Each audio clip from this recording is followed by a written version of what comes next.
नमस्कार भाइयों। पिछली कक्षाओं में हम लोगों ने अशोक के बारे में देखा था और हमारा जो है एंशियन हिस्ट्री में मौर्य युग चल रहा था। उसमें अशोक के जो महत्वपूर्ण जो है शिलालेखों के बारे में भी चर्चा की गई थी और चंद्रगुप्त मौर्य के बारे में चर्चा की गई थी। काफ़ी कुछ स्मार्ट ट्रिक्स वगैरह जो है मैंने जो है अपने जो मेरे पास नोट्स हैं उससे मैंने बताने का प्रयास किया था। तो चलिए हम आज आगे देखते हैं क्या स्थिति है। एक सेकेंड, यहाँ पर देखिए अशोक का नाम कहाँ कहाँ पर जो है बताया गया है।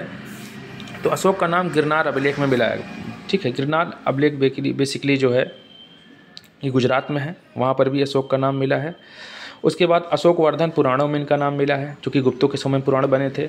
और प्रियदर्शी, ये भब्रू अभिलेख में इनका नाम जो प्रियदर्शी है वो मिला है। अशोक नाम जो है ये इनका मिला हुआ है। उमंग एक जो है शार्ट ट्रिक है, इसका आप जान लीजिए। तो नेतूर, गुर्जरा, मास्की और उडेगोलम। उडेगोलम से हो जाएगा, ऊ से हो जाएगा उडेगोलम, माँ से हो जाएगा मास्की, गा से हो जाएगा गुर्जरा और ये कि ऊपर जो बुंदी है उसको हम ना से संबोधित करते हैं तो नेतूर हो जाएगा। ठीक है, तो उडेगोलम, मास्की, गुर्जरा, नेतूर और उडेगोलम, मास्की, गुर्जरा, नेतूर। ठीक है, ये चार है। उसके बाद देखिए मास्की आपका जो है कर्नाटक में है, गुर्जरा आपका एमपी में है, नेतूर और उदेगोलम ये कर्नाटक में है। ठीक है, तो आप इसको जान लीजिए कि नेतूर और यहाँ पर ये जो नेतूर है और ये उडेगोलम है, ये दोनों केटी में है। ठीक है, गुर्जरा ये आपका जो है एमपी में है और मास्की जो है आपका ये कर्नाटका में है। ठीक है, तो मास्की और उडेगोलम और नेतूर ये जो है तीनों कर्नाटक में है, बाकी ये आपका गुर्जरा जो है ये एमपी में है। चलिए आगे बढ़ते हैं। देखिए कलिंग पर आक्रमण किस प्रकार से हुआ था। आपको पता होगा कि कलिंग में हाथियों के लिए आक्रमण हुआ था और अशोक ने किया था और यहीं से इनका जो है मन परिवर्तित भी हुआ था यानी कत्लेआम को देख करके। तो 261 ईसा पूर्व में नंदराज यहाँ के शासक थे। हाथियों के लिए प्रसिद्ध था कलिंग। उसके बाद अशोक के 13वें शिलालेख से ज्ञात होता है कि अशोक ने 261 ईसा पूर्व में कलिंग पर विजय की थी। ठीक है, कलिंग की राजधानी तोसली थी। अशोक ने नेपाल के ललितपत्तनम नगर बसाया था या ललितपत्तन नगर बसाया था। अशोक चक्र धर्म चक्र का वर्णन करते हैं, जिसमें 24 तीलियां हैं।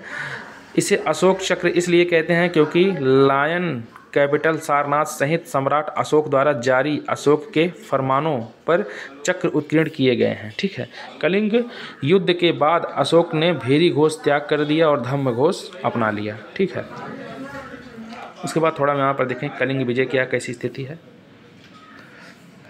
यहाँ पर देखिए कलिंग विजय ये 261 BC में हुआ था। इस समय के राजा थे नंदराज, राजधानी यहाँ की तोसली थी और 13वें शिलालेख में इसका उल्लेख मिलता है कलिंग विजय की। हाथियों के लिए प्रसिद्ध था और हाथियों के लिए युद्ध भी हुआ था। वर्तमान में इसे उड़ीसा में है, यहाँ पर मतलब कलिंग उड़ीसा में है वर्तमान में। इसी के बाद अशोक ने भेरी घोष की जगह धम्म घोष अपना लिया और इसी के बाद उपगुप्त से बौद्ध धर्म की दीक्षा ली। तो पहले बार जो है उपगुप्त से बौद्ध धर्म की शिक्षा इन्होंने ली और शैविज्म को छोड़ दिया। ठीक है, उसके बाद यहाँ पर देखिए प्रांतीय प्रशासन किस हिसाब से था। तो ये देखिए भारत का मैप है। असम को कामरूप कहा जाता था। ठीक है, पूरे नॉर्थ ईस्ट को कामरूप कहा जाता था। पूर्वी प्राची प्रदेश को पाटलिपुत्र बोला जाता था। उत्तरापथ को क्या बोला जाता था, तो ये तक्षशिला बोला जाता था। उत्तरापथ बेसिकली आपका ये काबुल कंधार वाघा रीजन है और पंजाब वाला रीजन, इसको उत्तरापथ बोला जाता था। जो कि आपको पता होगा कि ये उत्तर पश्चिम में स्थित है। ठीक है, और उत्तर पूर्वी वाले रीजन में जो आपका यहाँ पर देखेंगे बेसिकली आपका ये जो होता है ये नॉर्थ ईस्ट का रीजन होता है। नॉर्थ ईस्ट के रीजन वालों को हम बोलते थे उत्तर पूर्वी प्रदेश। ठीक है, उत्तर पूर्वी प्रदेश इसको बोलते थे, इसको प्राची कहा जाता था। कामरूप असम वाले रीजन को बोलते थे। और यहाँ पर देखिए ये वाला जो क्षेत्र है इसको हम कलिंग क्षेत्र बोलते थे। इसकी राजधानी तोसली थी। ये दक्षिणापथ था, इसकी राजधानी सुवर्णगिरी थी। ठीक है, ये आपका सौराष्ट्र वाला गुजरात का रीजन था और अवंती राष्ट्र इसके बीच में था और यहाँ पर दक्षिणापथ था। ठीक है, और सौराष्ट्र के राज्यपाल को तुस्साक थे यहाँ के। ठीक है, अशोक के साम्राज्य शामिल नहीं थे तो श्रीलंका में शामिल नहीं थे। ठीक है, श्रीलंका में अशोक के साम्राज्य नहीं शामिल थे। ठीक है, इतना तो आप जान लीजिए। आगे बढ़ते हैं। अशोक को उपगुप्त ने बौद्ध धर्म की से दीक्षित किया और बराबर पहाड़ी पर आजीविकों के लिए अशोक ने कर्ण चोपर, सुदामा और विश्व झोपड़ी नाम की गुफाओं का निर्माण किया। ठीक है। अशोक ने लुम्बिनी को धार्मिक करों से मुक्त कर दिया। अशोक की माता का नाम शुभांगी था और शुभांगी चंपा में एक ब्राह्मण की पुत्री थी। ठीक है। और असंगमित्रा एवं करुआ की अशोक की पत्नियां थीं। अशोक के धर्म के प्रमुख सिद्धांत क्या थे तो देख लेते हैं। पहला था बड़ों का आदर करना। दूसरा था छोटों के प्रति उचित व्यवहार रखना। यदि आप छोटों से अच्छा व्यवहार करोगे तो छोटे अपने आप भी आपको इज्जत देंगे। पहली बात, ये पाली भाषा का शब्द है जिसका अर्थ है धर्म। धम्म जो है पाली भाषा का शब्द है, इसको धर्म कहते हैं। ठीक है। सत्य भाषण बोलना, अहिंसा से रहना, दान दक्षिणा देना, पवित्र जीवन जीना, मतलब मन में गंदगी न रहे, किसी की हत्या मत करिए आप, ये सब चीज़ें हैं। किसी को लूटने का प्रयास मत करिए, सत्य के साथ रहिए, शुभ कार्य करिए और धार्मिक सहनशीलता आदि करिए। आपको ये चीज़ दिखाई दे रहा होगा कि मैं पढ़ते हुए चल रहा हूँ, और कितने भी प्रिपरेशन करने वाले जो व्यक्ति होते हैं पढ़ते लिखते चलते हैं, उसमें अभी आपको IAS PCS वर्तमान की परिस्थितियों में देखेंगे तो सभी तो नहीं है, लेकिन कुछ % ऐसे हैं जो कि उनकी स्थिति बड़ी दयनीय है। वो इतने पढ़ाई लिखाई के बाद भी ऐसी कृत्य और गतिविधि को अंजाम देते हैं, जबकि इतिहास से भी वो उनको सीखना चाहिए कि ये परिस्थितियां जो हैं, मानव को आप एक चरम सीमा पर जब जाएंगे तो आपको पैसा का महत्व तो नहीं होगा, सिर्फ वहाँ पर मानवता की स्थितियों को लेकर के व्यक्ति आगे बढ़ जाएगा। बढ़ना चाहिए और बढ़ना भी जो है अच्छा है, लेकिन लोग ऐसा करते हैं। अब करने में कोई कुछ भी कर सकता है।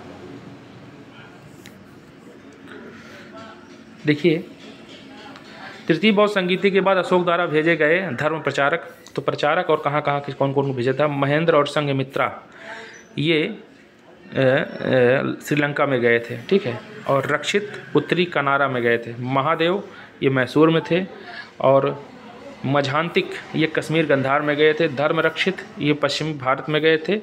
मध्यम ये हिमालय में गए थे। महाधर्म रक्षित ये महाराष्ट्र में गए थे, और महारक्षित ये यवन राज्य में गए थे। यवन राज्य बेसिकली आपका जो होगा ये यवनों का देश, मतलब ये आपका जो सिकंदर वाले रीजन में है, तो वहाँ पर गए थे। ठीक है। हिंद देवन शासक मिनांडर वगैरह आए थे वहीं से ना, तो इसी कारण। बौद्ध धर्म के विस्तार में अशोक का योगदान क्या है, तो राष्ट्रीय धर्म बनाना इनका योगदान था। श्रीलंका, नेपाल तथा म्यांमार में बौद्ध धर्म का जो है इन्होंने प्रचार प्रसार किया था। गमन गया वहाँ तक। पुत्र महेंद्र तथा पुत्री संघमित्रा का जो है श्रीलंका भेजा। धर्म महामात्रों की नियुक्ति की। थर्ड, बौद्ध सभाओं का संरक्षण दिया। उपगुप्त से बौद्ध धर्म की दीक्षा ली। स्तूप जो है, एक धमेक जो है सारनाथ यूपी में, और एमपी में सांची का स्तूप जो है उन्होंने बनवाया था, और धम्म यात्राएं शुरू की इन्होंने। तो ये सब योगदान थे उनके। ठीक है। अब अर्थशास्त्र में निर्दिष्ट प्रमुख अध्यक्ष, तो लक्षणाध्यक्ष ये मुद्रा तथा टकसाल की अध्यक्ष थे। पौतवा अध्यक्ष माप तौल के लिए थे, तो यहाँ लिखिए माप तौल है, तौल से पौत याद कर लीजिए। ठीक है। तो लक्षणाध्यक्ष मुद्रा के लिए हैं। ठीक है। मुद्रा देखिए, हर व्यक्ति की लक्ष्य जो होता है मुद्रा होती है, ऐसा भी आप कर लेते हैं। तो लक्षणा अध्यक्ष मुद्रा और टकसाल के लिए है। पौत अध्यक्ष या पौतवा अध्यक्ष माप तौल के लिए। सीता अध्यक्ष, सीता एक प्रकार की भूमि हुआ करती थी, तो राजकीय कृषि विभाग के अध्यक्ष को सीता अध्यक्ष कहते थे। अकाराध्यक्ष ये खानों के लिए खानों के अध्यक्ष थे। ठीक है। गढ़िया माने होता था वैश्या, तो गढ़िया वैश्याओं के अध्यक्ष गढ़िया अध्यक्ष होते थे। नवाध्यक्ष जहाज रानी और नाव के लिए, नाव से नवा हो गया आप जान लीजिए, जहाज रानी विभाग के अध्यक्ष थे। पत्तनाध्यक्ष को बंदरगाहों का अध्यक्ष बोला जाता था। देवाध्यक्ष धार्मिक संस्थाओं का अध्यक्ष थे। मुद्राध्यक्ष ये पासपोर्ट विभाग के अध्यक्ष थे। देखिए, मुद्राध्यक्ष और मुद्रा तथा टकसाल में आप इसको कंफ्यूज हो सकते हैं, लेकिन आप लक्ष्य पैसा आपका होना चाहिए तो लक्षणाध्यक्ष हो जाएगा, और मुद्रा पासपोर्ट विभाग के अध्यक्ष को मुद्रा अध्यक्ष कहते थे। तो जो मुद्रा है वो मुद्रा नहीं है, इसको आप जान लीजिए। ठीक है। उल्टा कर लीजिएगा आप। अर्थशास्त्र में निर्दिष्ट प्रमुख अध्यक्ष कौन कौन से थे, लोहा अध्यक्ष यहाँ पर देखिए धातु विभाग के अध्यक्ष थे। सुवर्ण अध्यक्ष ऊपरा वाला ही चल रहा है। सुवर्ण अध्यक्ष पशुधन विभाग के अध्यक्ष थे। शुल्काध्यक्ष राजकीय धन जुर्माना आदि कार्यों के शुल्काध्यक्ष राजकीय धन और जुर्माना के लिए जो शुल्क लगाया जाता था उसके अध्यक्ष थे। विविता अध्यक्ष ये चारागाहों के अध्यक्ष थे। सूना अध्यक्ष ये बूचड़खाने के अध्यक्ष थे। पांड्याध्यक्ष वाणिज्य व्यापार का अध्यक्ष हुआ करता था। और सूत्राध्यक्ष रुई कातने, कपड़ा बुनने, बेसिकली आपका वो हथकरघा उद्योग जो है, इसको सूत्रा अध्यक्ष कहा जाता था। ठीक है। अब मौर्यकालीन शिलालेख देखते हैं। तो शिलालेख इधर खोज कब हुआ है और लिपि, तो शाहबाजगढ़ी 1836 में खोजा गया था और खरोष्टी लिपि में था। मनसेहरा ये 1889 में खोजा गया था, खरोष्टी लिपि में था। गिरनार ये गुजरात में है, ये 1822 में खोजा गया था, ब्राह्मी लिपि में है। धौली 1837 में ब्राह्मी लिपि में है। कालसी 1837 में ब्राह्मी लिपि में है। जौगढ़ 1850 में ब्राह्मी लिपि में है। सुपारा 1882 में ब्राह्मी लिपि में है। एरागुड़ी ये 1916 में ब्राह्मी लिपि में है। अब एरागुड़ी से आपको पता होगा कि ये दक्षिण भारत में ही होगा, ठीक है। अब अशोक के लेख, स्तंभ लेख कौन कौन से हैं? स्तंभ मतलब खंभे तरीके से जो लेख है उसमें लिखा जाता है। तो स्तंभ लेख और स्थान, तो प्रयाग स्तंभ लेख ये आपका जो है इलाहाबाद में है। कौसम्बी वाला भी यहाँ पर आसपास का है, वही कौसम्बी को ही शायद प्रयाग स्तंभ लेख अब उसमें बोला जाता है। दिल्ली टोपरा अभिलेख बोला जाता है, इसमें जंग ही नहीं लगा है। दिल्ली मेरठ अभिलेख दिल्ली में है। रामपुरवा अभिलेख ये चंपारण बिहार में है। लौरिया नंदनगढ़ अभिलेख ये चंपारण बिहार में है। लौरिया अरेराज अभिलेख ये चंपारण बिहार में स्थित है, ठीक है। अशोक के लेखों से संबंधित तथ्य क्या है? तो अशोक का उल्लेख मास्की, नेत्यूर, गुर्जरा और उदयगोलम, ठीक है। उमंगे आपको बताया गया था, ठीक है। तो उदयगोलम है, ठीक है। उसके बाद मास्की है। उदयगोलम आपका कहाँ है? कर्नाटक में है। मास्की भी आपका कर्नाटक में है, ठीक है। गुर्जरा ये आपका एमपी में है। और ना से हो जाएगा नेत्तूर, ऊपर ना वाली बूंदी को ना कहते हैं, नेत्तूर भी आपका कर्नाटक में है, ठीक है। तो अशोक के अभिलेख को 1837 में जेम्स प्रिंसेप ने सबसे पहले पढ़ा था। टोपरा और मेरठ के स्तंभों को फिरोज शाह तुगलक ने दिल्ली में मंगवा लिया था। तो टोपरा अभिलेख और मेरठ अभिलेख जो है इसको दिल्ली में मंगवाया गया था। कौशाम्बी स्तंभ को अकबर ने इलाहाबाद में लाया था, जिसे अशोक ने स्तंभ उत्कीर्ण करवाया था। तो कौशाम्बी का स्तंभ लेख जो है ये किसने मंगवाया था? तो अकबर ने मंगवाया था। और यहाँ पर देखिए, यहाँ पर यह प्रयाग स्तंभ लेख किसी को ही बोला जाता है, ठीक है। उसके बाद यहाँ पर देखिए बैराट का अभिलेख कनिंघम कलकत्ता लाया था, अलेक्जेंडर कनिंघम जो है, ठीक है। अशोक के शिलालेख और उसके विषय में, तो पहला शिलालेख पशु बलि का निषेध किया गया है। दूसरा शिलालेख मनुष्य एवं पशु चिकित्सा व्यवस्था दोनों तथा विदेशों में धर्म प्रचार का उल्लेख किया गया है। तीसरा शिलालेख राज्यों से युक्त एवं युक्त की नियुक्ति और राजकीय अधिकारियों को हर 5 वर्ष राज्य भ्रमण करने का आग्रह किया गया है, ठीक है। आग्रह किया गया कि आप जाइए। चौथा शिलालेख भेरी घोष की जगह धम्म घोष लाया गया है। 5वां शिलालेख धम्म महामात्रों की नियुक्ति की गई है। 6ठा शिलालेख में प्रशासनिक सुधारों एवं आत्म नियंत्रण को शिक्षा का उल्लेख किया गया है। 7वां शिलालेख अशोक की सभी धार्मिक मतों के प्रति निष्पक्षता दी गई। 8वां शिलालेख बोध गया की यात्रा का उल्लेख एवं बिहार यात्रा के स्थान पर धम्म यात्रा का प्रतिपादन किया गया है, ठीक है।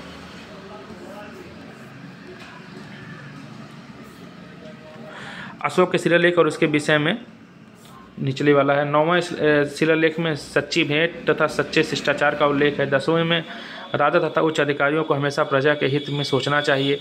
11वां शिलालेख धम्म की व्याख्या करनी चाहिए। 12वें में धार्मिक सहिष्णुता पर जोर और स्त्री महामात्रों की नियुक्ति की जानी चाहिए। 13वें शिलालेख में कलिंग युद्ध का वर्णन एवं अशोक के हृदय परिवर्तन की बात तथा धम्म विजय की घोषणा, विदेशों में धम्म प्रचार, 5 विदेशी राज्यों की चर्चा का उल्लेख किया गया है, ठीक है। 14वें शिलालेख में पहले 13 शिलालेखों में पुनरावलोकन तथा जनता को धार्मिक जीवन बिताने के लिए प्रेरित किया गया है, ठीक है। ये हो गया। अब यहाँ पर थोड़ा सा फैक्ट एंड देख लेते हैं, फिगर एंड फैक्ट्स। अशोक के अधिकांश अभिलेख ब्राह्मी लिपि में लिखे गए हैं। देखिए एक ट्रिक है, ABG ओके। ये होता है आरामाइक, ये होता है ब्राह्मी, ये होता है ग्रीक और ये होता है खरोष्टी, ठीक है। तो ये 4 प्रकार के शिलालेख हैं जिसमें चर्चाएं की गई हैं। कांधार अभिलेख 2 भाषाओं में, ग्रीक और आरामाइक भाषा में लिखा गया। तो मैंने ABG के जो बताया था वही है। तो कांधार अभिलेख ऐसा अभिलेख है जो 2 भाषाओं में लिखा गया है, ठीक है। एक है आपका ग्रीक और दूसरा है आपका यहाँ पर आरामाइक, ठीक है। इलाहाबाद स्तंभ लेख जो कि कौशाम्बी से लाया गया था, मैंने ऊपर बताया था आपको। इस पर समुद्रगुप्त और जहांगीर का भी उल्लेख है। बृहद शिलालेख की संख्या 14 है। तो कौशाम्बी से जो लाया गया था इलाहाबाद का स्तंभ लेख, उसको अकबर ने लाया था, ठीक है, इलाहाबाद में, और उसमें जो है समुद्रगुप्त का वर्णन किया गया है, ठीक है। और किस लिपि में है इलाहाबाद वाला स्तंभ लेख? तो ब्राह्मी लिपि में है, ऊपर बताया गया है ना, तो ब्राह्मी लिपि में है। बृहद शिलालेखों की संख्या 14 है। तो जो बड़े शिलालेख हैं उसकी संख्या जो है 14 है, जो अभी ऊपर ही है चर्चा 14 की हुई है, ठीक है। ये बृहद शिलालेख है। तो 14 बृहद शिलालेख हैं। उसके बाद यहाँ पर देखिए एक ऊपर मैं आपको दिखाना चाहता हूँ, ये स्तंभ लेख जो मुख्यतः हैं, तो 2, 2, 4, 2, 6 स्तंभ लेखों की चर्चा की गई है। उसके बाद ये बाकी सब तो कुछ नहीं है, आगे बढ़ते हैं। थोड़ा मोटी मोटा आप जानते रहिए कि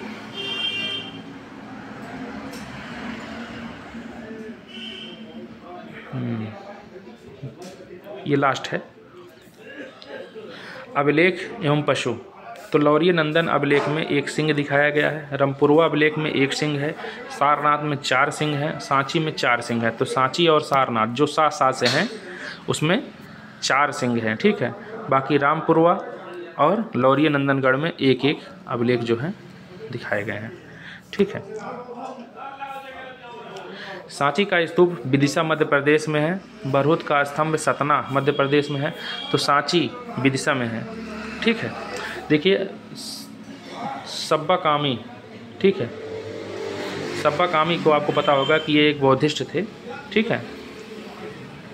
उसी हिसाब से आप जान लीजिए सब्बा कामी है तो सांची और विदिशा, बा से विदिशा हो जाएगा, ठीक है, इसी से याद कर लीजिए। तो सांची विदिशा मध्य प्रदेश में है। बरहुत जो है ये सतना में है, बरहुत स्तंभ जो है ये सतना मध्य प्रदेश में है।